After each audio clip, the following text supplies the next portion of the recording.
श्रीमद् भागवत महापुराण को बारंबार प्रणाम। और आप सभी भाई बंधु मातृशक्ति सबको जय श्री कृष्ण। जय श्री कृष्ण।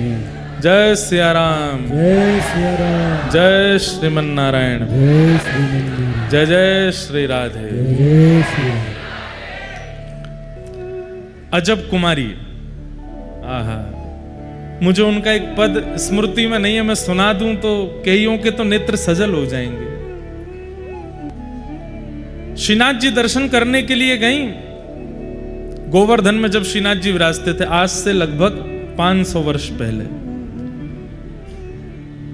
श्री गिरिराज जी में जब श्रीनाथ जी विराजमान थे, ये श्रीनाथ जी श्रीनाथ तो हैं पर इनका मूल नाम गोवर्धन नाथ है, ये गोवर्धन नाथ ही हैं। और ये श्री यशोदा जी के हृदय के लाला हैं। जैसे चित्रकार अपने चित्त में जो छवि होती है उसको प्रकट करता है, ये छवि किसके चित्त की है? ये यशोदा जी के चित्त की छवि है, लाला की। कथा ऐसी है कि जब ठाकुर जी ने गिरिराज जी धारण किए तो सब ब्रजवासी ठाकुर जी को टकटकी लगा करके देख रहे। लाला, तेने अपनी नेक्सी सी उंगरिया पे इतना बड़ा पर्वत उठा लियो। ठाकुर जी बोले, हम बे। जो चर्चाएं हुई ब्रजवासियों की सब आनंद हुआ, लेकिन यशोदा मैया को चिंता हो रही है। क्यों? 7 बरस के मेरे लाला ने इतना बड़ा पहाड़ उठाई लियो, कहीं जे पहाड़ मेरे लाला के हाथ के ऊपर या लाला के ऊपर कोई कष्ट नहीं दे दे। तो यशोदा मैया बार बार जाती हैं, घी लेकर के आती हैं, ठाकुर जी की भुजा पर लगाती हैं। लाला, तो को दर्द तो ना है रो? ठाकुर जी के ना मैया, मैं तो बिल्कुल चकाचक खड़ा हूं, और तू मेरे सामने बैठी रहे तो देखता रहूंगा, मुंह में बल आता रहेगो।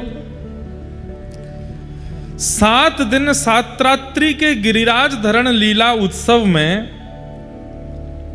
ब्रजवासी सोए भी, ब्रजवासी कहीं घूमने डोलवे भी, गिरिराज जी के नीचे डोल भी रहे हैं, लेकिन एकमात्र यशोदा मैया हैं जो टकटकी लगा करके लाला को देख रही हैं और बार बार प्रार्थना कर रही हैं, हे हमारे इष्ट देवता, हे हमारे कुल देवता, हे हमारे पितर देवता, मेरे लाला की रक्षा करियो, मेरे लाला को बल बढ़ाइयो, मेरे लाला को कहीं बल कम नहीं है जाए, कहीं ये गिरिराज नीचे नहीं आ जाए। हे गिरिराज बाबा, तो को इतने लड्डू उनको भोग लगाऊंगी, तो पर इतना दूध चढ़ाऊंगी, तू मेरे लाला के काज रुई के फोआ की तरह है जाइयो, नीचे मत आइयो। जैसे एक मातृ प्रेम वात्सल्य। तो इन 7 दिनों में ये छवि ऐसी बस गई यशोदा मैया के चित्त में। जब ठाकुर जी व्रत छोड़ करके चले गए द्वारिका, 100 वर्ष बाद जब ब्रजवासियों से मिले, तो यशोदा मैया लाला से मिलती हैं। और उस समय सब लोग ध्यान से सुनना, इधर देखो। उस समय ठाकुर जी यशोदा मैया से कहते हैं, मैया मैं तो एक बात पूछूं? हाँ लाला, पूछ। मोए ब्रजे छोड़े भय, आपको ब्रजभाषा समझ आ रही है ना? हाँ। ठाकुर जी बोले, मैया मोए ब्रजे छोड़े भय 100 वर्ष से अधिक है गयो। मैं तो यूं जानता हूं कि जब मैं गैया चरा करके लौट के आता और वह समय में भी नेक विलंब है जाता, तो मेरी मैया छटपटाने लगती जैसे बिना जल के मछली। मैं कभी कभी यूं सोचो करता हूं मैया कि जादना में ब्रज छोड़ के जाऊंगा, मेरी यशोदा के तो प्राण निकल जाएंगे, क्योंकि मोए देखे बिना, मोए अपने आंखन के आगे अनुभव किए बिना तो मैया ऐसी है जाए, मैं अगर चलो गए दूर तो मैया को कहा हाल होएगा। लेकिन मैया 100 बरस बीत गए बिना मोए देखे और तू अभी तक जीवित है। मैया ठाकुर जी करें, भगवान करें, तू तो 1000 वर्ष जीवे, लेकिन मैया मुकु आज ने संशय है रहो है कि कन्हैया ते इतनो प्रेम करवे वारी मैया 100 वर्ष कैसे रह लई मेरे बिना। यशोदा मैया के नेत्र सजल हो गए और यशोदा मैया बोली, लाला मैंने सुनी है तू भगवान है। ठाकुर जी बोले, ना मैया सबके काजे हूं, तेरे काजे तो ना हूं। बोले, अगर तू भगवान है तो हृदय में देखनो आवे, हृदय में झांकनो आवे, कौन के हृदय में कहा चल रहा हो तो पता होगी। बोले, हाँ मेरे हृदय में झांक के देख तो कुछ दिखेगा। जैसे ही ठाकुर जी ने यशोदा जी के हृदय में देखा तो यही छवि यशोदा मैया के चित्त में खड़ी। मैया बोली, लाला प्राण तो मेरे वही समय निकल गए होते, ज्यादा ना तू व्रत छोड़ के गयो, लेकिन तेरो ये निगोरो रूप मेरे चित्त में बैठो है। मैं जब जब प्राण त्यागवे के काजे जाऊं तब तब मोकू ऐसा गिरधर स्वरूप दिखाई दे, या स्वरूप के कारण मेरे प्राण बचे हुए, तू या स्वरूप को मेरे चित्त से निकाल दे, मैं अभी प्राण त्याग दूंगी। लाला तू तनते तो चलोगे हो, लेकिन मेरे मन में ऐसा बैठ गए हो, या मारे या स्वरूप के कारण मेरे चित्त में प्राण बचे। ठाकुर जी ने मैया को अंक में भर लिया और यशोदा मैया के उस चित्त के स्वरूप को ठाकुर जी ने अपने चित्त में विराजमान कर लिया। ये स्वरूप जो है ना, ये किशोरी जी के हृदय के ठाकुर जी हैं, गोपियों के हृदय के ठाकुर जी हैं। हाथ में नवनीत लिए जो लड्डू गोपाल हैं, ये नंद बाबा के हृदय के ठाकुर जी हैं। पर एक नक पर गिरिराज जी धारण करके, नीची नजर करके, कमर पर भुजा रख करके जो ये श्री जी बाबा का स्वरूप है गोवर्धन नाथ, ये यशोदा जी के हृदय के ठाकुर जी। कालांतर में जब कलयुग आया तब ठाकुर जी ने मन में विचार किया कि कल की अवतार तो बहुत समय बाद होएगा, लेकिन गिरिराज जी की महिमा बढ़ाने के लिए मुझे कुछ करना तो पड़ेगा।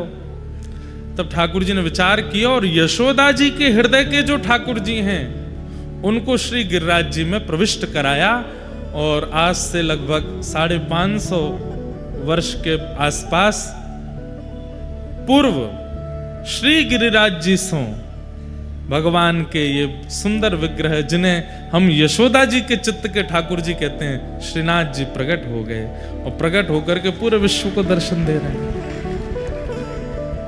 श्रीनाथ जी के जब भी दर्शन करने के लिए जाओ, आपको गोपी भाव है, आपको प्रियतमा भाव है, आपको सखा भाव है, ये ऐसा स्वरूप है ठाकुर जी को, इनसे आप सबरे संबंध बना सको। इनको सखा भी बना सको, इनको प्रियतम भी बना सको, इनको लाला भी बना सको, इनको गुरु भी बना सको, इनको इष्ट भी बना सको, ये सबरे स्वरूप हैं यहाँ में। तो ऐसे श्रीनाथ जी हैं, ये यशोदा के हृदय के लाला है। और वो श्रीनाथ जी अजब कुमारी, आपकी राजस्थान की एक लाली, ठाकुर जी के संग चौसर खेलती और ठाकुर जी को जिता देती, खुद हार जाती। लेकिन ठाकुर जी से एक दिन बोली, आज आप हारोगे मैं जीतूंगी। सो ठाकुर जी बात कहने के, देख तेरे हाथ जोड़ूं, देख सबरे दर्शनार्थी देखें, मोहिया जिता दे। कभी कभी बंधुओं एक बात बताएं, अपने ठाकुर जी के संग ऐसे खेला करो। कैसे? चौसर तो आता नहीं होगा लोगों को, लेकिन लूडो आता है, कैरम आता है, ये जो खेल हैं जिसमें एक दो लोग खेल सकते हैं, ठाकुर जी के सामने विराजमान कर दो और ठाकुर जी से कहो, ठाकुर जी एक चाल में अपनी चलूंगा और दूसरी चाल में आपकी चलूंगा, देखें कौन जीते। हम तो अपने लाल जी के संग खूब खेलें और हर बार हमारे लाल जी हार जाते हैं हम जीत जाते हैं। लेकिन अजब कुमारी क्या करती, पासा डालती और वो इतनी निपुण थी खेलने में कि स्वयं जीत जाती। लेकिन जब वो ठाकुर जी के सामने आई तो नित्य ऐसा पासा खेलती कि स्वयं हार जाती, जानबूझ करके ठाकुर जी को जिताती। ठाकुर जी इतने प्रसन्न रहने लगे उससे। लेकिन एक दिन अजब कुमारी बोली, आप आज हारोगे, मैं जीतूंगी। सो ठाकुर जी को, श्रीनाथ जी को मंदिर में खड़े खड़े पसीना आने लगे कि आज ये मुंह को हरा देगी। लेकिन जैसे ही अंतिम बाजी आई, अजब कुमारी ने ठाकुर जी को जिता दिया, स्वयं हार गई। तो ठाकुर जी इतने खुश हो गए, बोले, अरे अजब कुमारी, मैं तो इतना प्रसन्न हूं, मैं जानू कि मैं हारवे वारो होतो, लेकिन तू मुझको जिताए दे हर बार, मांग ले कहा चाहिए तो को। अजब कुमारी बोली, बस यही चाह रही थी कि आप ये बोल दो कि मांग ले और मैं मांग लूं। ठाकुर जी बोले, हाँ मांग। बोले, देख लो पीछे मत हटी हूं। बोले, नहीं हटूंगा, तू मांग। बोले, मेरे पिताजी व्रज में मुझे नहीं रहने देंगे, लेकिन मैं आपके बगैर नहीं रह सकती। अब आप कृपा करो, आप मेवाड़ पधारो और मेवाड़ में विराजमान हो जाओ। ठाकुर जी घबरा गए, बोले, अरे ये तेने कहाँ मांग लियो, मैं अपना व्रत छोड़ के कैसे आऊंगा। बोले, आपने ही कहा था जो चाहे मांग ले, अब मैंने मांग लियो, आ जाओ मेवाड़। और अजब कुमारी के लिए श्रीनाथ जी व्रजमंडल से राजस्थान आ गए और आज भी मेवाड़ में विराजमान है। कथा तो बहुत लंबी है। जोधपुर भी गए थे, जोधपुर के राजा ने आश्रय देने से मना कर दिया था। यहाँ मुगल आक्रमण कर रहे थे, मंदिरों को तोड़ रहे थे, तो ठाकुर जी ने ही आज्ञा करी मोह को लेके चलो। पर वास्तविकता यह है कि ठाकुर जी अजब कुमारी के लिए आए, मुगलों से अपनी रक्षा के लिए नहीं आए, अजब कुमारी के लिए आए। और दूसरी बात, मेवाड़ में भक्तिमती मीराबाई का ब्याह हुआ और मीराबाई जब मेवाड़ में रहने लगी तो इतने संत आने लगे मेवाड़ कि मेवाड़ की प्रसिद्धि कहां एक समय राजपूतों की वजह से होती थी, अब प्रसिद्धि मीराबाई के कारण होने लगी। तो मीराबाई ने एक बार प्रार्थना की कि हे नाथ, इस मेवाड़ की प्रसिद्धि मेरे कारण ना हो, आपके कारण हो, ऐसी कोई योजना बनाओ। तो फिर श्रीनाथ जी ने मीराबाई की भी इस इच्छा को पूरा किया कि मेवाड़ की प्रसिद्धि हमसे होगी। आज भी चाहे कागज कुछ भी कहते हो, चाहे कोई कुछ भी कहता हो, मेवाड़ के राजा तो हमारे श्रीनाथ जी हैं, श्री जी बाबा हैं। बंधुओं, श्रीमद् भागवत जी ऐसा ग्रंथ है, और ग्रंथ नहीं है, श्री कृष्ण है। आप लोग ये बिल्कुल विचार मत कीजिएगा कि आप कोई ग्रंथ, कथा, पोथी सुनते हैं, साक्षात कृष्ण का शब्द स्वरूप है। और वस्तु का प्रारंभ, वस्तु का मध्य और वस्तु का अंत उसकी सुंदरता और उसकी योग्यता का प्रतिपादन करता है। जैसे मिठाई, मिठाई का प्रारंभ होता है कि मिठाई देखने में कैसी है, देखने में सुंदर होनी चाहिए, प्रारंभ। दूसरा होता है मध्य, जब वो जिह्वा पर आवे तब कैसी है, स्वाद। और फिर उसका होता है अंत, जब वो भीतर प्रविष्ट हो जाए तो संतुष्टि का अनुभव होना चाहिए, तभी वो मिष्ठान या कोई भी पदार्थ खाने वाला उचित माना जाता है।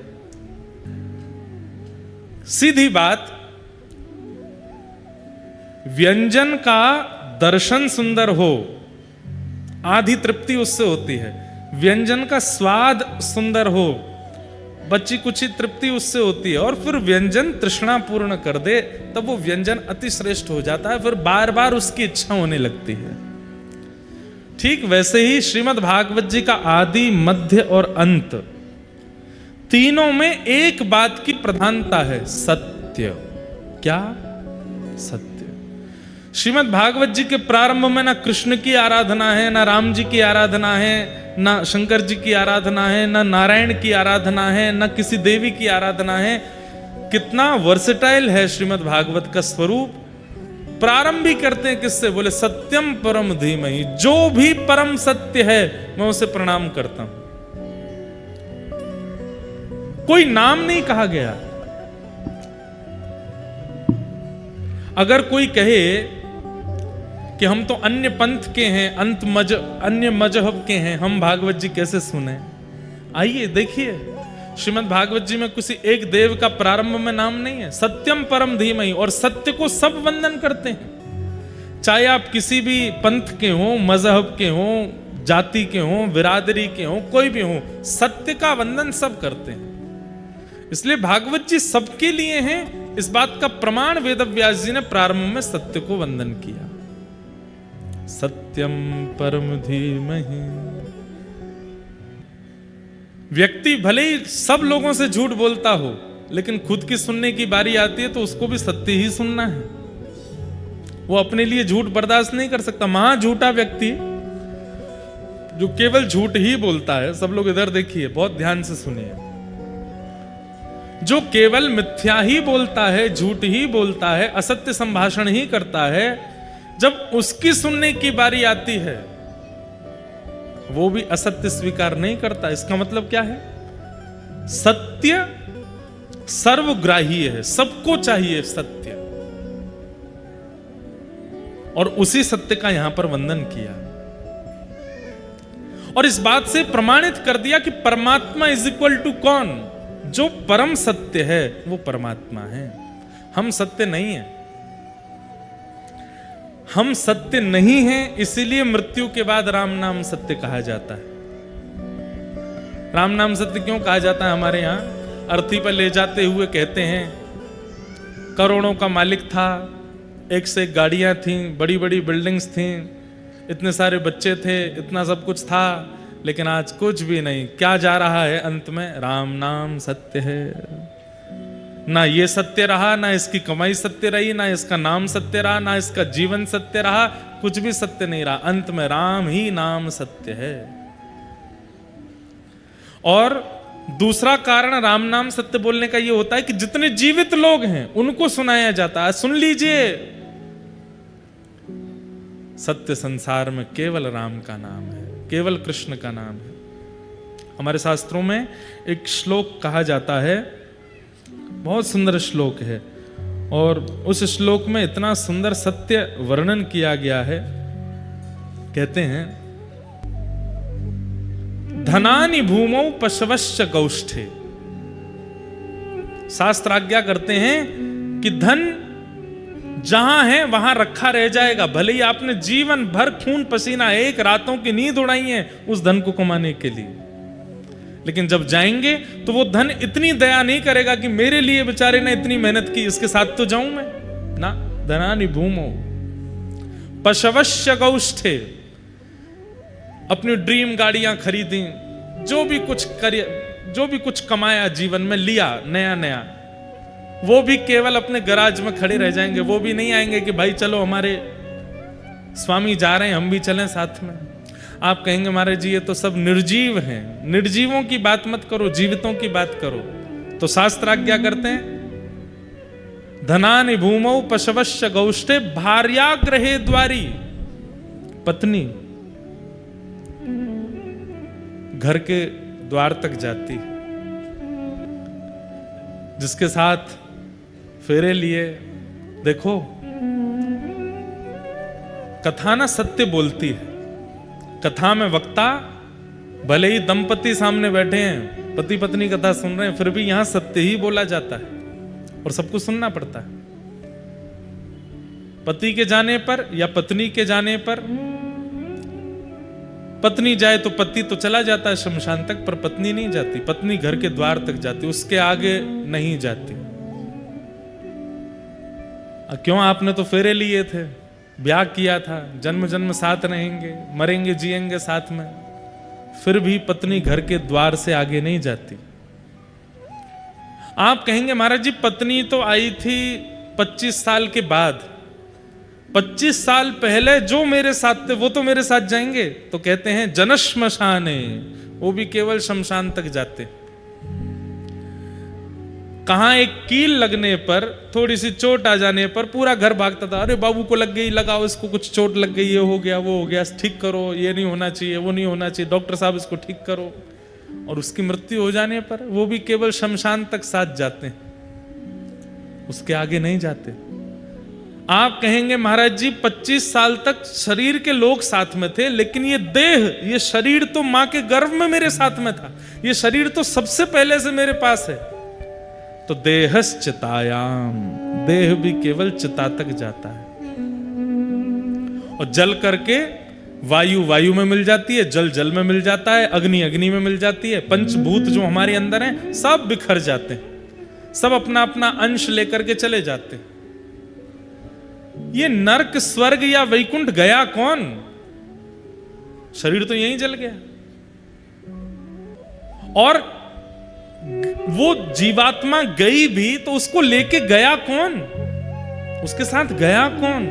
तब शास्त्र आज्ञा करते हैं, देहश्चितायाम परलोक मार्गे धर्मानुगो गच्छति जीव एक। उसने जीवन में जितनी बार राम नाम कहा, जितनी बार कृष्ण नाम कहा, जितनी बार राधा नाम कहा, जितनी बार नारायण कहा, वो समस्त भगवान नाम एक साथ प्रकट हो जाते हैं। जितने राम उतने राम प्रकट हो जाएंगे, जितने कृष्ण उतने कृष्ण प्रकट हो जाते हैं, जितने नारायण उतने नारायण प्रकट हो जाते हैं, और फिर सब एक रूप धारण करके हाथ पकड़ते हैं, चलो अब आगे की यात्रा पर चलो। वो नाम से नामी प्रकट हो जाता है, वो नामी साथ जाता है। नामी मतलब ईश्वर। अंतिम यात्रा में जो हमें साथ लेकर के जाता है वही तो अपना हुआ, बाकी सबने तो छोड़ दिया। और हमारे यहाँ तो बड़े नियम है, शमशान से जब लौट के आते हैं तो नियम है कि भाई लोग पीछे मुड़ के नहीं देखेंगे, और फिर कंकड़ और वो मिट्टी उठाते हैं, ऐसे पीछे डाल देते हैं, नीम खाते हैं, कड़वा मुंह करते हैं। क्यों? उस जीवात्मा को बताने के लिए कि देख हमारे अंदर तेरे प्रति कोई मोह नहीं है। अगर आप पीछे देख लोगे तो क्या हो जाएगा, उसको जो गया है उसको लगे, वो बार बार देखता है कि ये मुझे देखेंगे कि नहीं, ये इनको मेरी प्रति आसक्ति, ये मेरा भाई था, ये मेरा दोस्त था, ये मेरा मौसी का बेटा, ये मेरा बुआ का बेटा, इसको मैंने स्कूटी पे घुमाया, इसको मैंने समोसे खिलाए, देखेगा मेरी तरफ। लेकिन मना कर देते पंडित जी, पीछे मत देखना, सब लोग चलो। क्यों? क्योंकि आप अगर उसके प्रति ममत्व दिखाओगे तो उसको आगे की यात्रा करने में कष्ट होगा। इसलिए भले ही रोते हैं, भले ही भावुक होते हैं, फिर भी अपने हृदय को कठोर करके, कोई व्यक्ति देखता नहीं, रोने वालों को शांत किया जाता, मत रो। क्यों? उसको कष्ट होगा। पर ये तो संसार का नियम है, हमने इतना उसको अपना मान लिया है कि फिर उसके प्रति रोते हैं। इसलिए भैया हरि नाम, हम आप सब लोग ठाकुर जी को कब देख पाएंगे ये कोई, इसका कोई पता नहीं है। हाँ, हम इतना ही देख सकते हैं कि नाथद्वारा में श्री जी बाबा को देख लें, वृंदावन में राधा वल्लभ जी, राधा रमण जी, बिहारी जी को देख लें, जयपुर में गोविंद देव जी को देख लें, यही हमारे ठाकुर हैं। प्रत्यक्ष चलते फिरते ठाकुर जी इस कलिकाल में हमें दिखेंगे, इसका कोई पता नहीं है। हमारे पास केवल उनका नाम है, बस उस नाम का आश्रय ले लीजिए। नाम एक क्षण के लिए भी आप उसका त्याग मत करो, वही परम सत्य है। उसी परम सत्य नाम को यहां पर प्रणाम किया गया है। सत्यम परम धीमहि, हम नाम को वंदन करते हैं। जिस नाम के सहारे, जिस नाम के आश्रय से प्रहलाद ने भगवत प्राप्ति की, मीरा ने भगवत प्राप्ति की, सूरदास ने भगवत प्राप्ति की, कुम्मनदास ने भगवत प्राप्ति की, वही नाम हमारा आश्रय है। नाम और मंत्र ये दो अलग है। गुरु प्रदत्त मंत्र जो है, मंत्र क्या है? मंत्र परहेज है और नाम औषधि है। बहुत ध्यान से सुनिएगा, मंत्र परहेज है और नाम औषधि है। कई बार आप गुरु आश्रित होने के बाद मंत्र का त्याग कर देते हैं, नाम के आश्रय में आने के बाद कि अब तो नाम ही चल रहा है। औषधि लेते रहेंगे, परहेज नहीं करेंगे तो भी रोग ठीक नहीं होगा, परहेज तो करना पड़ेगा। इसलिए गुरु प्रदत्त जो मंत्र होते हैं, या फिर वैदिक परंपरा से आपको जो मंत्र प्राप्त हैं, जैसे कि ओम नमो भगवते वासुदेवाय 12 अक्षर मंत्र है, या गायत्री मंत्र है। गायत्री मंत्र माइक पर नहीं बोलते, ऊंचे स्वर में नहीं बोलते। या फिर हमारे श्री वैष्णव परंपरा में जो रामानुज परंपरा के यहां बैठे हैं, उनको अष्टाक्षर मंत्र मिला है, कई लोगों को गोपाल मंत्र मिला है। ये मंत्र की विशेषता आपको जाननी पड़ेगी, वो परहेज है। नाम अलग करते रहिए, मंत्र का भी आश्रय लेते रहिए। मंत्र और नाम दोनों साथ में करेंगे तो परहेज औषधि दोनों होंगी, रोग नष्ट भी होगा, और रोग नष्ट होते ही आपको स्वस्थता रूपी श्री कृष्ण की प्राप्ति हो जाएगी। नाम क्या है? भगवान का नाम परम सत्य है। वो नाम ही को प्रकट कराता है, इसलिए उस नाम को ही हम परम सत्य कह करके उसको प्रणाम करते हैं। दूसरा श्लोक क्या कहता है? विषय, अधिकारी, संबंध और प्रयोजन। सबसे पहली बात, भागवत का विषय क्या है? विषय क्या है?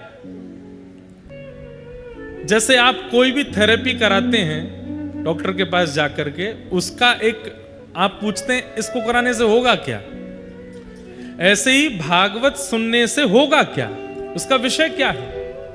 बहुत ध्यान से सुनिएगा। कई लोग सोचते हैं हमारे जीवन के सारे पाप नष्ट हो जाएंगे कथा सुनने से। कई लोग सोचते हैं पितरों को मुक्ति प्राप्त हो जाएगी कथा सुनने से। कई लोग कहते हैं हमारे रुके हुए काम बन जाएंगे कथा सुनने से। घर में सब पॉजिटिविटी हो जाएगी कथा सुनने से। ये सब होता ही है, पर मूल रूप से क्या होता है भागवत जी में लिखा है। परम धर्म की प्राप्ति, धर्म और परम धर्म ये दो बातें होती हैं। आप शरीर का चिंतन करके भोजन करते हो, शरीर का चिंतन करके स्नान करते हो, शरीर का चिंतन करके तैयार होते हो, शरीर का चिंतन करके घूमने जाते हो, डोलते हो, आदि आदि। जहां शरीर का चिंतन करके क्रियाएं की जाती हैं वो सब धर्म के अंतर्गत आ जाती हैं। थोड़ा वायलन कम कर लो भैया। वो सब धर्म के अंतर्गत आती हैं। मुझे सुबह 4 बजे उठना है, धर्म है। मॉर्निंग वॉक पे जाना है, धर्म है। अपने गुरु मंत्र का पाठ करना है, धर्म है। माता पिता को प्रणाम करना है, धर्म। नाश्ता करना धर्म है। दोपहर का प्रसाद पाना धर्म है। रात्रि का भोजन करना धर्म है। पत्नी के साथ निर्वहन करना, बच्चों का पालन करना, धन कमाना, व्यापार करना, ऑफिस जाना, जॉब करना, ये सब धर्म के अंतर्गत आता है। कई लोग कहते हैं हम मंदिर नहीं जा पाते, पर महाराज जी अपना कर्म बहुत ईमानदारी से करते हैं, चलेगा चलेगा, धर्म है वो। लेकिन परम धर्म क्या है? बहुत ध्यान से सुनो। जिस दिन बैठे बैठे चिंतन होने लगे कि इस देह की भरपाई करते जा रहे हैं हम, जीवन निकल रहा है हमारा, पर इस देह के अंदर एक सूक्ष्म जीवात्मा है। वो जीवात्मा अपना कल्याण हमसे करवाना चाहता है, जो हम ही हैं। वास्तव में हम कौन है? वो आत्मा है जो इस शरीर के अंदर बैठी है। उस आत्मा का मुझे उद्धार करना है, उस जीवात्मा का मुझे कल्याण करना है। और इस विचारधारा से जब आप जीवन जीने लग जाएंगे तो वो परम धर्म कहलाएगा। समझ में आवे बात तो ही ताली बजाओ, नहीं तो नहीं बजानी है। सुनो, अभी सुन लो। अभी बाउंसर गई है, अभी देता हूं, अभी ऊपर से निकल गई है बात। आपके सामने अभी मन कर गया कि कचौड़ी खानी है मुझे। ये आत्मा ने नहीं बोला है, ये किसने बोला है? देह ने बोला है। देह कह रहा है कचौड़ी खानी है। आप कचौड़ी खाने चले गए, खा के आहा आनंद आ गया, वाह क्या सब्जी थी, चटनी थी, आनंद आ गया, स्वाद मिल गया, बढ़िया मजे आ गए। ये देह का सुख है। मुझे इतने रुपए तो कमाने ही है, कोटा में एक बंगला बनाना है, ऐसा करना है, वैसा करना है, ये गाड़ी लेनी है। ये कौन सोच रहा है? ये देह सोच रहा है, आत्मा नहीं। लेकिन एक दिन मन में विचार आया, सब कुछ है पास में या कुछ भी नहीं है पास में, लेकिन मन में आया कि भाई सब खा लिया, सब कमा लिया, सब कुछ कर लिया, चित्त को शांति से नहीं मिल रही। चलो क्या आधी रात में चलो गिरिराज जी की परिक्रमा लगाने जा रहे हैं। अब देह को सुख नहीं है गिरिराज जी की परिक्रमा में, शरीर को बिल्कुल सुख नहीं मिलता। जो लोग गिरिराज जी की परिक्रमा लगाते हैं नियमित रूप से, उनसे पूछो, जब प्रारंभ होती है तब बड़ा आनंद आता है, वाह चल रहे हैं महाराज, चलते चलते चलते चलते आधी हो जाती, भैया कितनी और बची है अभी तो भैया आधी भैया, अभी तो बड़ी परिक्रमा पूरी, अब छोटी और है अभी, चलो छोटी में। हे गिरिराज धरण, हे गोवर्धन नाथ, हे हमारे श्री राधा रानी, जल्दी पूरी कराओ। अंतिम पड़ाव 3 किलोमीटर। हे भगवान, ये 3 के 300 मीटर क्यों नहीं हो गए? ये 3 किलोमीटर कितने भारी पड़ते।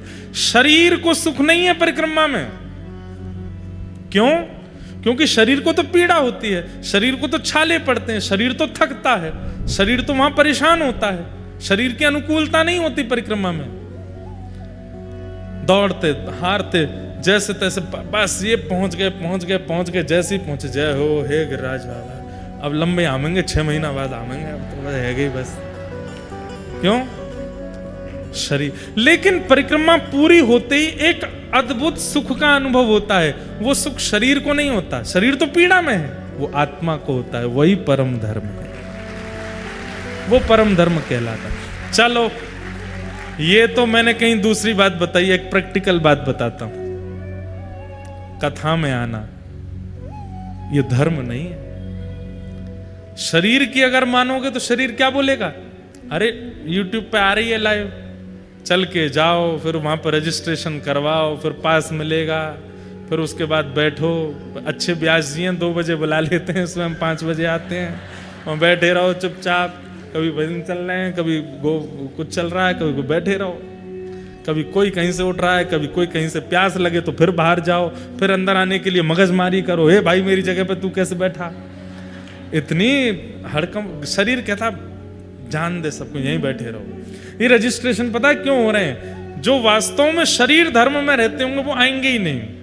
मैं सोचेंगे कहा करना वहां जाके, यहीं घर पे ही सुन लेंगे, यूट्यूब पे आ ही रही है कथा। लेकिन जिनके हृदय का परम धर्म बोलता है वो रह नहीं पाते।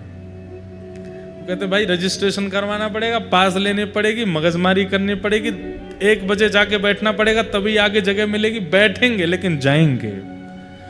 1 बजे से लेकर 6 बजे तक प्रतीक्षा करेंगे, 6:30 तक प्रतीक्षा करेंगे, 7:30 तक प्रतीक्षा करेंगे। किसके लिए? कि व्यासपीठ पर व्यास जी बैठ करके जब अपने शब्द सुनाने प्रारंभ करेंगे, क्या मिल रहा है आपको?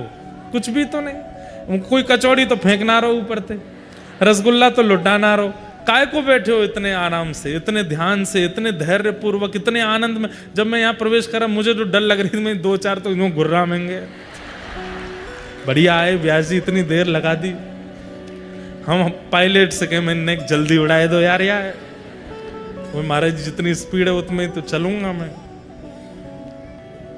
लेकिन जब यहां आए तो सबके मुख पे ऐसी प्रसन्नता, धैर्य था। उससे पहले भले ही नहीं रही होगी, लेकिन आने के बाद तो आई। ये क्या है? किसके लिए? देह तो इतनी किसी की नहीं सुनता। मान लीजिए कि किसी एक्टर का कार्यक्रम होता, वो 5 घंटा लेट आता, लोग बाग पुतले जला देते बाहर जाके। हमने इसलिए बुलाया था कोटा, लेकिन आप सब लोग धैर्य पूर्वक बैठे, आनंद से बैठे, और सबके मुखमंडल देखो कितने प्रसन्न हैं। कईयों के बहुत जरूरी काम होंगे, कई झूठ बोल के आए होंगे, कई ऑटो में लटक के आए होंगे, कोई किसी से लिफ्ट लेके आया होगा। कैसे कैसे आए आप सब लोग? सबकी अपनी अपनी जिम्मेवारियां हैं, सबका अपना घर है, सबका अपना व्यापार है, पर सब छोड़ करके किसके लिए आए? देह के लिए तो नहीं आए, आत्मा के लिए। यही परम धर्म है। यहां पर आप देह चिंतन नहीं कर रहे हो, यहां पर आप आत्म चिंतन कर रहे हो। यहां पर बस वो शब्द जो यहां प्रकट हो रहे हैं, वो कीर्तन जो यहां प्रकट हो रहा है, वो लीलाएं कथाएं जो यहां प्रकट हो रही हैं, वो देह को सुख नहीं दे रही हैं, वो चित्त को सुख दे रही हैं, वो आत्मा को सुख दे रहे हैं। यही परम धर्म है। और भागवत जी का यही उद्देश्य है कि सुनने वाला व्यक्ति एक स्थिति में आकर के देह के अभिमान का त्याग करके अपने आत्मचिंतन का विचार करे और आत्मचिंतन की क्रियाओं में लग जाए, फिर वही करे जिससे आत्मा को सुख मिले। यही भागवत का मूल विषय है। अपने आत्मा का चिंतन और उस आत्मा के कल्याण का चिंतन आपको व्याकुल करता है।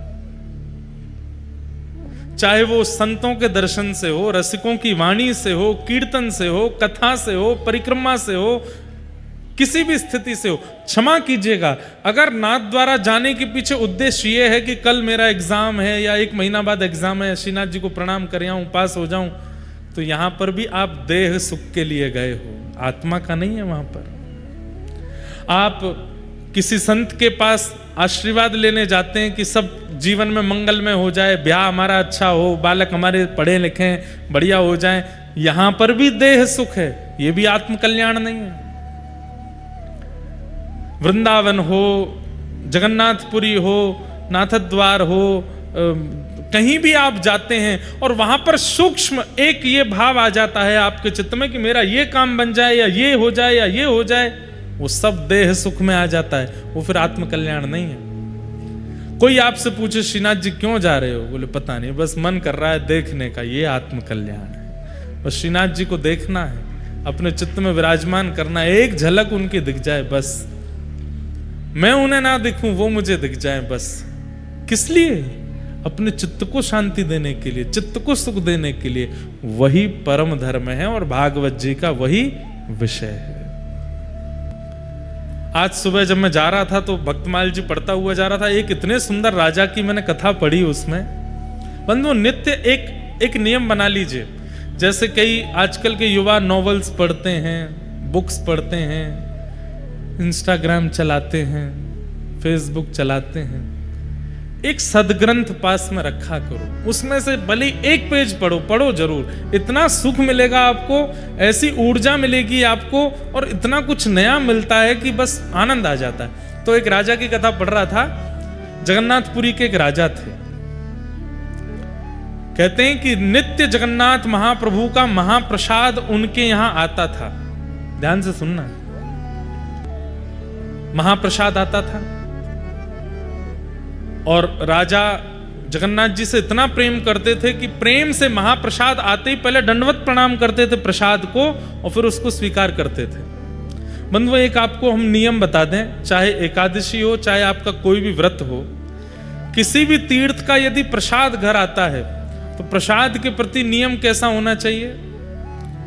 मान लीजिए कि कोई प्रसाद लेके आया, कहीं का भी प्रसाद लेकर के जैसे ही आवे, सबसे पहले तो प्रसाद को प्रणाम करो, और प्रणाम करके तुरंत, चाहे आपके लाख करोड़ काम चल रहे हैं, सबसे पहले प्रसाद का डिब्बा खोल करके थोड़ा ही सही ले करके अपने मुख में डाल लीजिए। चाहे एकादशी है, चाहे कुछ है, उसके प्रति अन्न बुद्धि मत रखो, उसको पाओ तुरंत।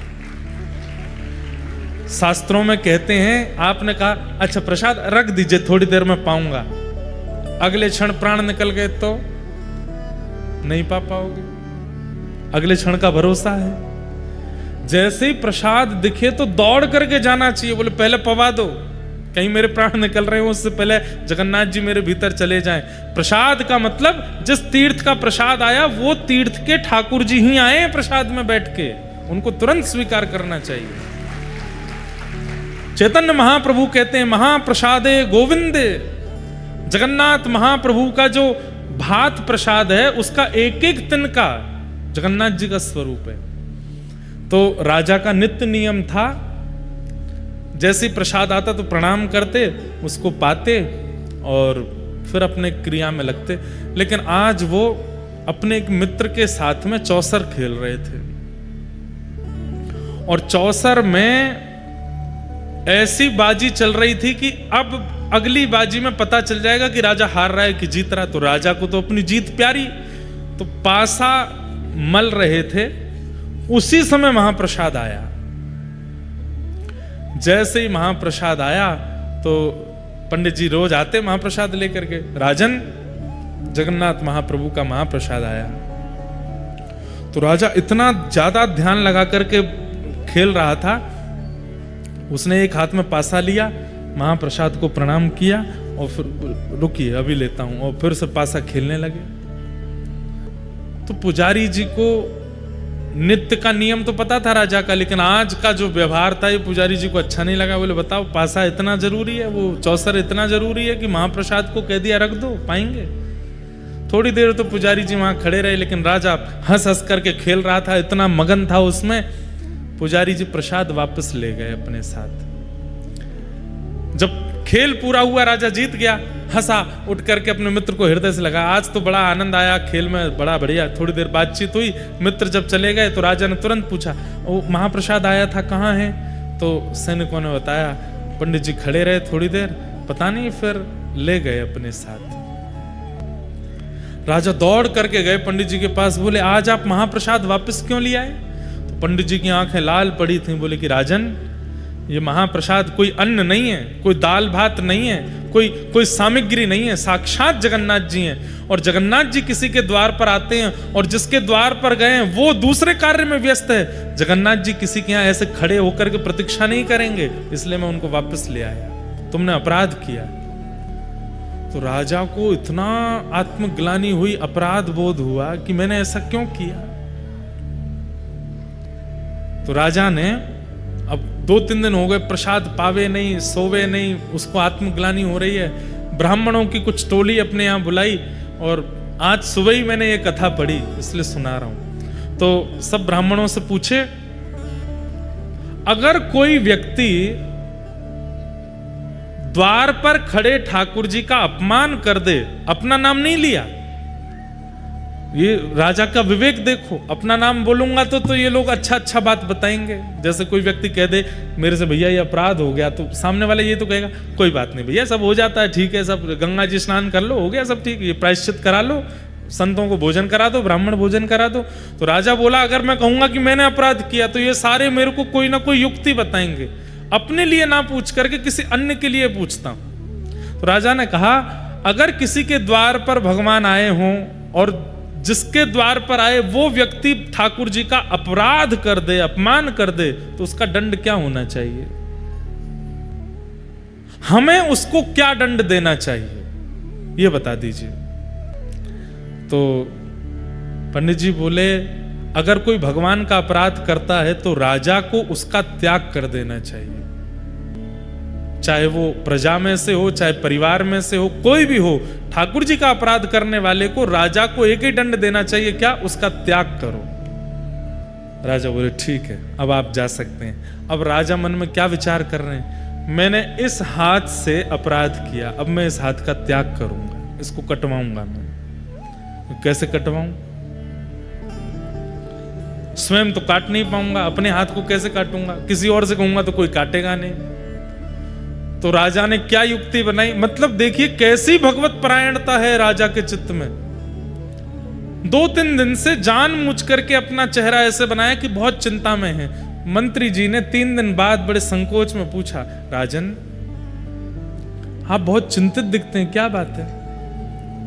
तो राजा ने कहा मंत्री जी मैं तुम्हें बता रहा हूं, तुम किसी को मत बताना। बोले हाँ बताओ।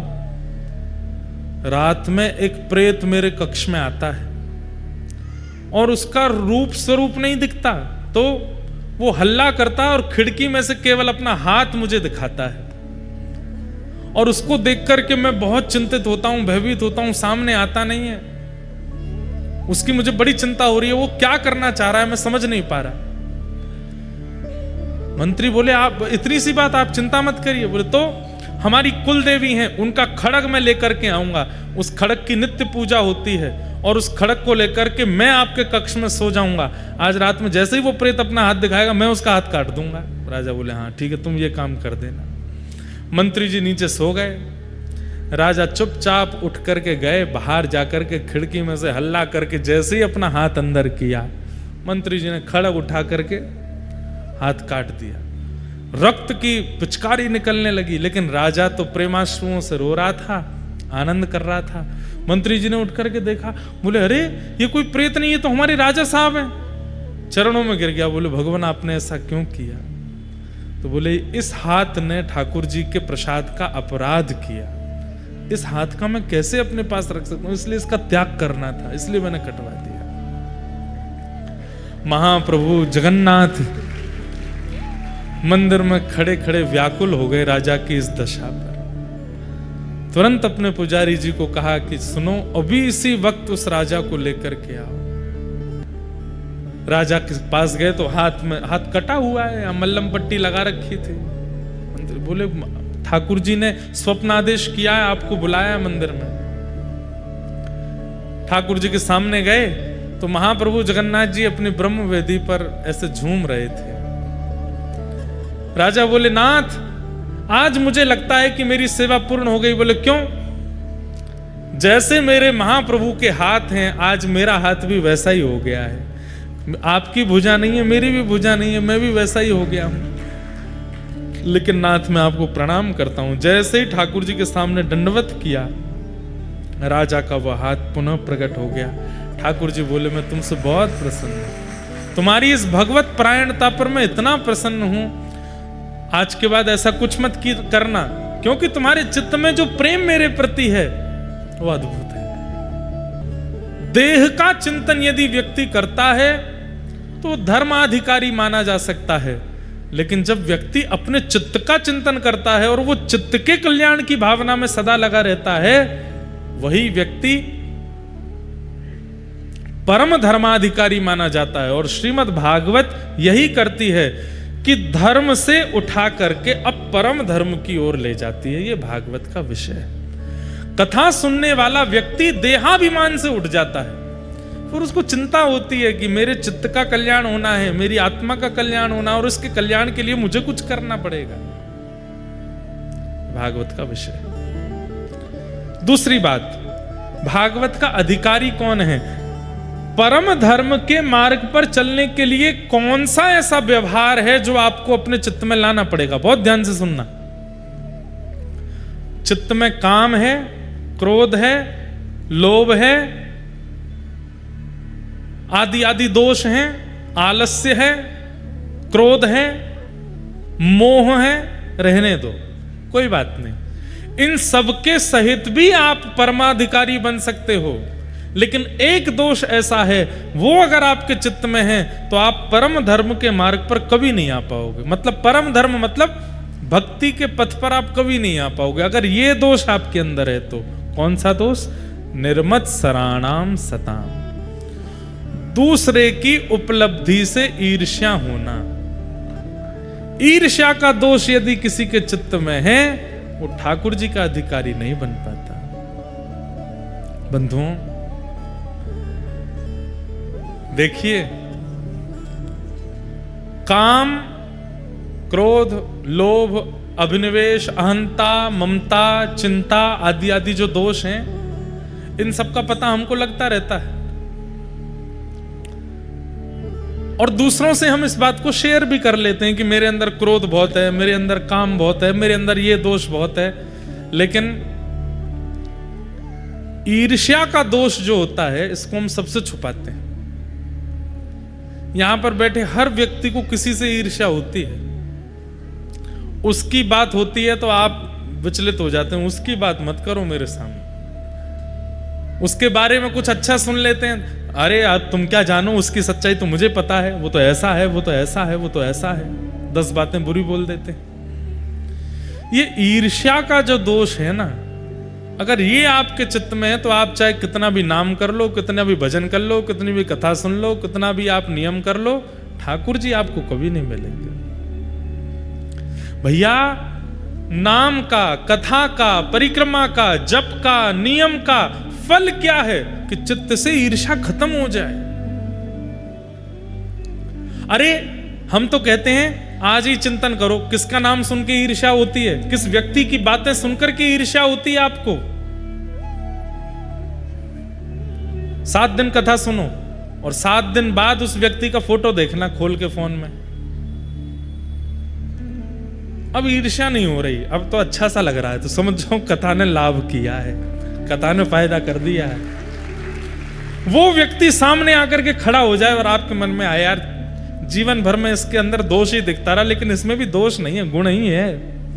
समझाओ कथा, समझो कथा लगी आपको। लेकिन 7 दिन पहले जिसके प्रति जैसी भावना विचारधारा थी, 7 दिन बाद भी वैसी ही रही है। इसका मतलब कथा का प्रभाव नहीं हुआ, नाम का प्रभाव नहीं हुआ, परिक्रमा का प्रभाव नहीं हुआ, जप का प्रभाव नहीं हुआ, यज्ञ अनुष्ठान का प्रभाव नहीं हुआ। हर कथा, हर परिक्रमा, हर दर्शन, जितनी बार नाथ द्वारा जाओ उतनी बार आपके अंदर परिवर्तन होना चाहिए, उतनी बार आप बदले बदले आने चाहिए लौट करके, तो आपका जाना अच्छा है। साल नहीं तो हफ्ता में 3 बार जाओ, कोई फायदा नहीं। वही बात है कि डॉक्टर के पास हर हफ्ते, हर महीने में 1 बार चेकअप कराने जाते हैं, पर ना तो कचौड़ी छोड़ रहे हैं, ना घी छोड़ रहे हैं, ना मलाई छोड़ रहे हैं, ना शुगर छोड़ रहे हैं, चकाचक पा रहे हैं धुआंधार। और फिर डॉक्टर को जाकर कह रहे हैं, आंखों के आगे काला काला हो जाता, कुछ करो ठीक हो जाऊं मैं। डॉक्टर कहेगा तुम ये नियम तो करते नहीं। भाई डॉक्टर के पास जाओगे तो फिर उसके बाद में कुछ परिवर्तन आना चाहिए ना, और वो परिवर्तन कैसे आएगा? श्रीनाथ जी के पास जाकर के कह दिया करो, हे श्रीनाथ जी, हमारे कोटा में एक व्यक्ति रहता है, उससे मुझे बड़ी ईर्ष्या होती है, आप कृपा कर दो कि अब के मैं लौट करके जाऊं, उससे मुझे ईर्ष्या ना हो, उससे मुझे प्रेम हो जाए। अपने ईर्ष्यावान व्यक्ति के प्रति प्रेम की भिक्षा ठाकुर जी से मांगो, उससे मुझे प्रेम हो जाए ठाकुर जी, मैं उसके बारे में कभी गलत ना सोचूं। मेरे अंदर क्रोध बहुत बढ़ता जा रहा है, हे श्री जी बाबा कृपा करो, मेरा क्रोध समाप्त कर दो, मुझे किसी की बात बुरी ना लगा करे, मैं सबसे अच्छे से रहा करूं, ऐसी कृपा कर दो। मेरे अंदर द्वेष बहुत आ गया है, मैं द्वेष का शिकार हो गया हूं, हे नाथ जी मुझे कृपा करो। आप ठाकुर जी के सामने जाकर के बोलेंगे, लौट करके जब आएंगे तो 0.1% ही सही पहले से दोष घटेगा। और दोष का घटना, दोष का समाप्त होना, यही कथा, कीर्तन, दर्शन, परिक्रमा का फल है। जिस दिन दोष शून्य हो जाएंगे उसी दिन ठाकुर जी मिल जाएंगे। ठाकुर जी ने देख लियो कि अब चकाचक है गो, अब बढ़िया है गयो है, अब प्रिय हो गया है, अब इसके अंदर कोई दोष नहीं है, ठाकुर जी मिल जाएंगे। वास्तव में कथा सुनने का यही रूप है कि हम हमारे दोषों को काटें, थोड़ा कम करें, घटावें। 7 दिन के बाद भी कुछ नहीं बदला, वैसे कि वैसे ही रहे। पैसा अलग खर्च हुआ, समय अलग बर्बाद हुआ, मिला कुछ भी नहीं। इसलिए परिवर्तन की भावना से कथा सुना कीजिए। हम कथा कहते हैं, मैं अपनी प्रशंसा के रूप में नहीं कह रहा हूं, हर कथा में एक चीज से आगे निकल जाता हूं। मेरे को पता है कि मेरे अंदर दोष क्या है, ये दोष हैं, ये कमियां हैं, ये सब मुझे पता है। हर व्यक्ति को अपनी कमियां पता होती हैं। हर कथा में विचार करके बैठता हूं कि इस कथा में ये दोष का नाश करना है, इस कथा में ये कमी से थोड़ा ऊपर बढ़ना है। और नाश की बहुत बात की है, थोड़ा ठीक करें, थोड़े से ही आगे बढ़ा जाता है। अपने आप एक दिन देखेंगे कि सारे दोष नष्ट हो गए। अच्छा, सर्व दोष विमुक्त हो गए, इसका क्या प्रमाण है? अब आपके अंदर कोई दोष नहीं बचा, इसका प्रमाण क्या है? दीनता।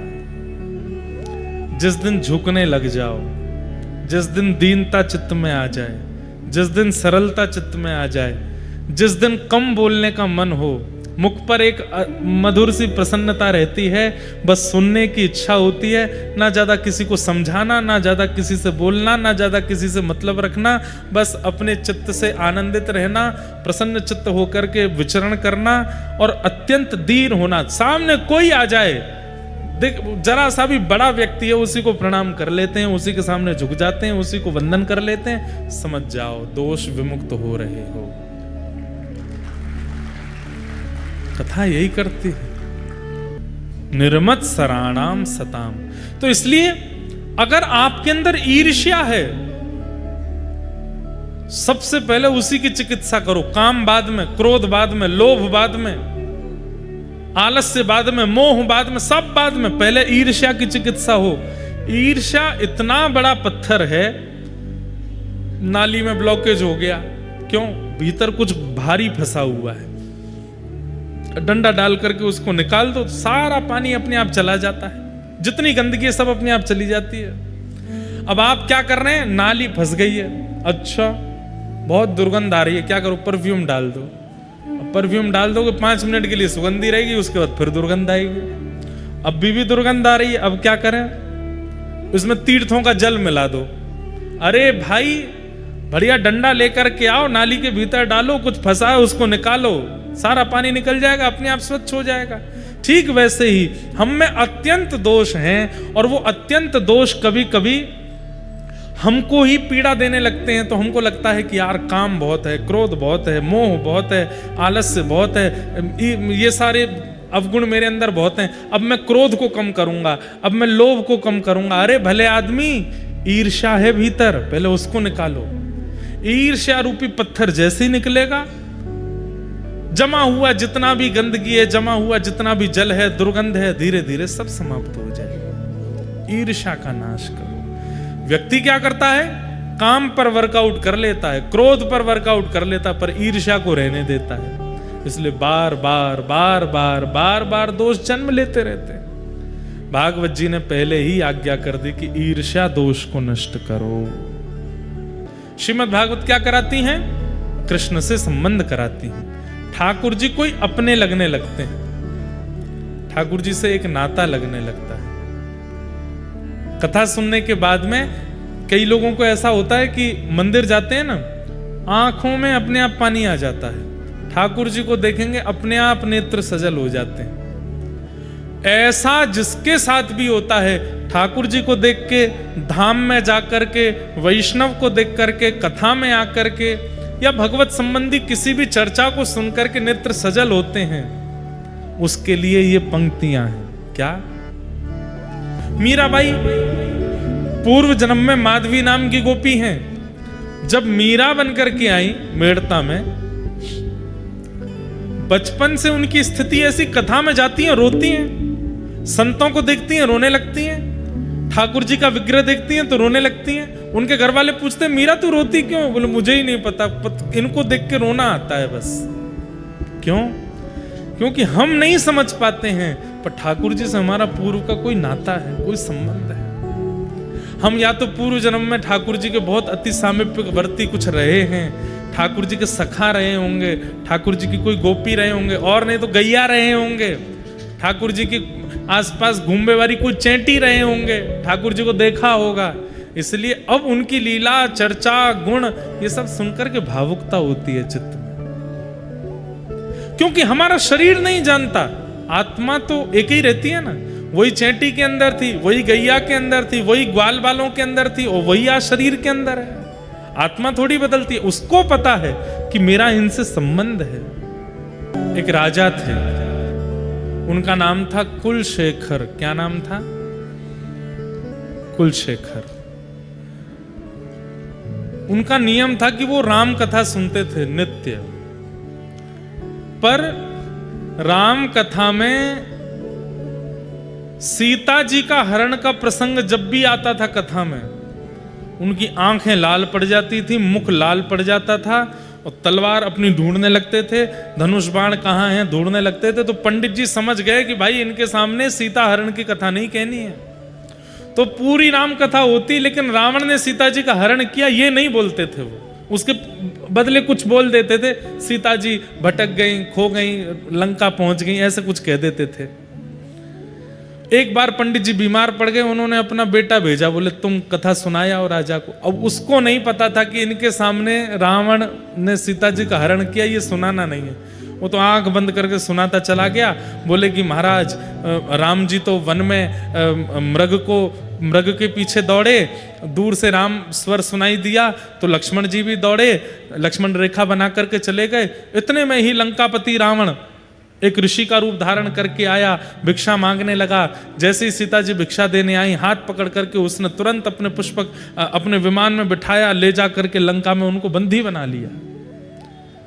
पूरी कथा सुना दी महाराज। राजा के तो आंखें लाल, मुख लाल, हाथ लाल, सब लाल पड़ गए। आज पहली बार उसने सुना था ये प्रसंग कि रावण ने सीता जी का हरण किया। उठ करके कहने लगा, व्यास जी ये रावण कहां रहता है? व्यास जी घबरा गए। लंका में। लंका कहां है? दक्षिण भारत में।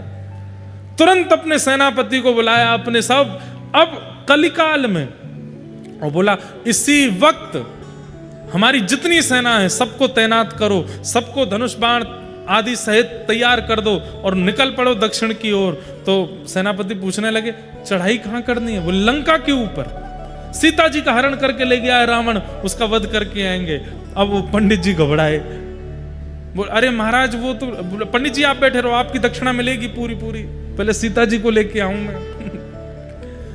कहते हैं कोसों दूर तक तो कुलशेखर राजा अपनी सेना लेकर के चला गया। अंत तो गत्वा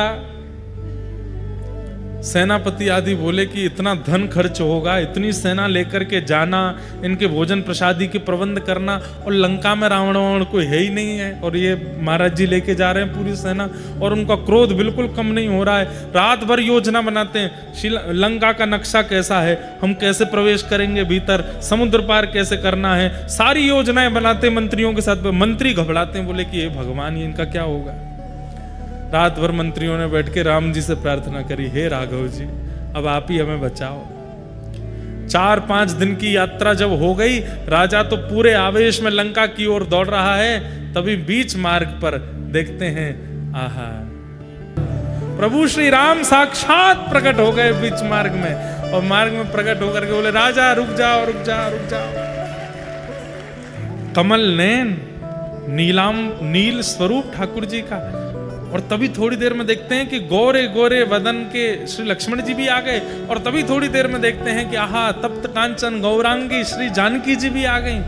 राजा चरणों में गिर गया, बोले आप कौन हैं प्रभु? बोले हम वही हैं जिनकी कथा तुम सुनते हो। अरे आप राम जी हैं? बोले हाँ। जानकी जी आप सुरक्षित हैं? मैं तो अभी लंका जा रहा था रावण के ऊपर चढ़ाई करने के लिए। बोले हम इसीलिए बताने आए कि युद्ध पूरा हो गया है, रावण को हमने मार दिया। मार दिया आपने? बोला बढ़िया किया आपने मारा, नहीं तो मुझे मारना पड़ता जाके। ऐसे ऐसे भाव। उनके लिए कथा कोई कहानी नहीं है, उनके लिए कथा कोई शब्द नहीं है, उनके लिए कथा प्रत्यक्ष है। एक और हुए दक्षिण भारत में, उन्होंने भी कथा में कोई भाव सुना। हाँ, विभीषण शरणागति, विभीषण शरणागति का जब भाव सुना तो उस भाव में यह आता है कि राम जी ने जैसे देखा कि विभीषण शरणागति के लिए आया है, तो राम जी बोले अच्छा इसको बैठाओ, मैं एक बार पूछ के आता हूं। तो हनुमान जी आदि को बुला करके राम जी पूछ रहे हैं कि इसको शरण में लूं कि नहीं लूं। इस बात को सुनकर के उठ के चला गया और इतना रोया नदी के तट पर जाकर के। लोगों ने ढूंढ करके पूछा तुम रो क्यों रहे हो? बोले मैं तो ये सोच रहा हूं, रावण की लंका नगरी में रहने वाला, राम में जीवन जीने वाला विभीषण वो शरण में आता है तो राम जी पूछने जाते हैं, हम तो बड़े अभागे हैं, हम अगर शरण में जाएंगे तो राम जी तो जाने कितनी लंबी मीटिंग करेंगे कि इसको लूं कि नहीं लूं। जो इतना विचार करते हैं शरणागतों को शरण में लेने से पहले, उनकी शरणागति हमको कैसे मिलेगी? इस बात से चिंतित होकर के रो रहा था। राम जी तुरंत प्रकट हो गए, तुरंत उसको स्वीकार किया। बोले भैया तो बिल्कुल चिंतित मत हो, आगे की कथा तो सुनो। आगे कथा में जाकर के सुना तो क्या सुना कि सबने मना किया कि विभीषण को स्वीकार मत करो। सुग्रीव ने तो स्पष्ट कह दिया, बोले रावण का भैया है, उसके साथ इतने साल रहा है, ये शुद्ध कैसे हो सकता है, इसको स्वीकार मत कीजिए। सबने मना किया, लेकिन राम जी कक्ष से बाहर निकल करके आए और सबने कह के भेजा था इसको वापस कर देना नाथ। लेकिन राम जी गए और राम जी ने जाकर के तुरंत विभीषण को अपने हृदय से लगाया, स्वीकार करके तिलक कर दिया। भले ही सब मना करते रहे, लेकिन राम जी फिर भी स्वीकार किए। आगे की कथा में उसने क्या सुना कि भले ही लाख लोग मना करें पर ठाकुर जी फिर भी स्वीकार करते हैं, तब उसके चित्त को शांति मिली। कथा ठाकुर जी से संबंध कराती है, और वो कब कराएगी? आप व्यास जी का चिंतन मत करो, ये मत सोचा कीजिए कि इंद्रेश जी कथा सुना रहे हैं, कोई व्यास जी बैठे हैं। आप तो केवल चिंतन किया करो, शब्द सुनकर के एक छवि देखो और उस छवि में सब अनुभव करो। यहां से अब व्यास जी ने कहा घोड़े पर बैठे हैं तो घोड़ा कैसा है, वो मार्ग कैसा है, वहां पहाड़ हैं, कुछ नदियां हैं। चिंतन करते हुए कथा सुना कीजिए। चिंतन करते करते करते करते ऐसा होगा कि एक दिन पंडाल नहीं दिखेगा, व्यास जी नहीं दिखेंगे, प्रत्यक्ष ठाकुर जी का ही अनुभव हो जाएगा। हम आपको अपनी सत्य बात बोल रहे हैं, हम कथा सोच करके नहीं बोलते। हमें आप लोग दिखते ही नहीं है, हमें लीला ही दिखती रहती है। अब यहाँ ये हो रहा है, अब यहाँ ऐसे हो रहा है, अब यहाँ ऐसे हो रहा है, और जो जो हमें दिखता है हम बोलते रहते हैं। अभी ऐसा नहीं है कि पंडाल नहीं दिख रहा, आप दिख ही नहीं रहे हमको, ऐसा नहीं, पर मतलब चिंतन आता रहता है, कुछ ना कुछ भाव आते रहते हैं। अब जैसे कुलशेखर राजा आ गए, वो बोले मेरी कथा सुना दो। अब उससे पहले कोई और राजा आ गए, उनकी कथा सुनाई। श्रीनाथ जी बोले मेरी कथा सुनाओ, मीराबाई बोली मेरा पद सुनाओ। ऐसे चिंतन आते रहते हैं, और ये केवल हमारे साथ नहीं होता, ये आपके साथ भी होगा। लेकिन उसके लिए करना क्या पड़ेगा? व्यास का चिंतन मत करो, व्यास की वाणी सुनकर के जो लीला चल रही है उसका अनुसरण करो, अनुभव होने लगेगा। वैद्यम वास्तव मत्र वस्तु शिवदम, ठाकुर जी से संबंध कराती है श्रीमद् भागवत की कथा। तापत्रयोन्मूलनम, तीनों तापों का उन्मूलन करती है। श्रीमद् भागवते महामुनि कृते किंबा परैरीश्वरः सद्यो हृदय वरुध्यते त्रिकृत भी शुश्रूषुभिस्तच्छणात्। ठाकुर जी की कथा जिसको सुनने मात्र से चित्त में ठाकुर जी प्रकट हो जाते हैं, ऐसी कथा को हम प्रणाम करते हैं। कथा सुनने मात्र से चित्त में ठाकुर जी विराजमान हो जाते हैं, चित्त में आकर के बैठ जाते हैं। श्रीमद् भागवत में इस बात को स्पष्ट रूप से कह दिया गया। बंधुओं, इन 7 दिनों में ठाकुर जी चित्त में विराजमान तो हो जाएंगे, पर असली दिनचर्या तो आपकी 8वें दिन से शुरू होगी, जिस दिन यहां कथा विश्राम हो जाएगी। घर पे आया मेहमान, जितने दिन के लिए बोल के आया, उतने दिन में अगर चला जाए तो समझो खातिरदारी अच्छी नहीं हुई। लेकिन जितने दिन के लिए बोल के आया उससे अधिक रुक गया, समझो कि खातिरदारी हुई, या फिर जाते जाते रोने लगा तो समझो खातिरदारी बढ़िया हुई है। ठाकुर जी आपके चित्त में विराजमान तो हो गए कथा से, लेकिन वो सदा चित्त में स्थिर रहें, इसके लिए प्रयास आपको 7 दिन के बाद करना पड़ेगा। कथा तो हो जाएगी पूरी, पर वो ठाकुर जी चित्त से ना जाएं, ठाकुर जी सदा चित्त में रहने लगे। मन में बसे मेरे चोर प्रभु, मेरे मन में बहुत चोर हैं, उनको निकालो। क्यों? चोर कौन है? जो किसी अन्य की वस्तु पर अधिकार जमाता उसको तो चोर कहते हैं। ये मन इस मन में काम का निवास नहीं होना चाहिए, क्रोध का निवास नहीं होना चाहिए, आदि आदि ये दोषों का निवास नहीं, ये सब तो चोर हैं। इस मन पर वास्तविक अधिकार किसका है? ये घर है प्रभु आपका, अधिकार जमा लो, मेरे प्रभु राधा रमन, मेरा साथ निभाना, मेरे प्रभु राधा रमन, मेरा साथ निभाना।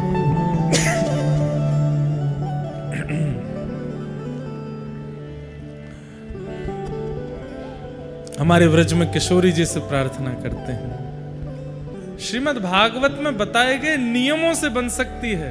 आप भले ही शरीर से रहते कोटा में हैं, शरीर से रहते आप जयपुर में हैं, शरीर से रहते आप राजस्थान में हैं, लेकिन मन सदा आपका ब्रजवासी हो जाए।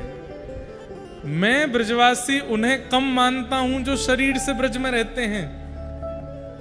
मूल ब्रजवासी तो वो हैं जो तन से चाहे कहीं रहें पर मन से ब्रज में रहते हैं, मन से सदा वृंदावन का स्मरण करते हैं। यहां किशोरी जी से जग जंजाल छुड़ाए वास बरसाने को दी, जो तन के लिए नहीं है, मन के लिए। मन के जग जंजाल छूटे, मन रहे सदा वृंदावन बरसाना। अभी हम बद्रीनाथ में थे, वहां एक महाराज जी हमारे साथ थे। जो लोग सोशल मीडिया पे फॉलो करते होंगे उन्होंने देखा होगा, बद्रीनाथ वाले पूज्य श्री योगेश्वर बालक योगेश्वर दास जी महाराज।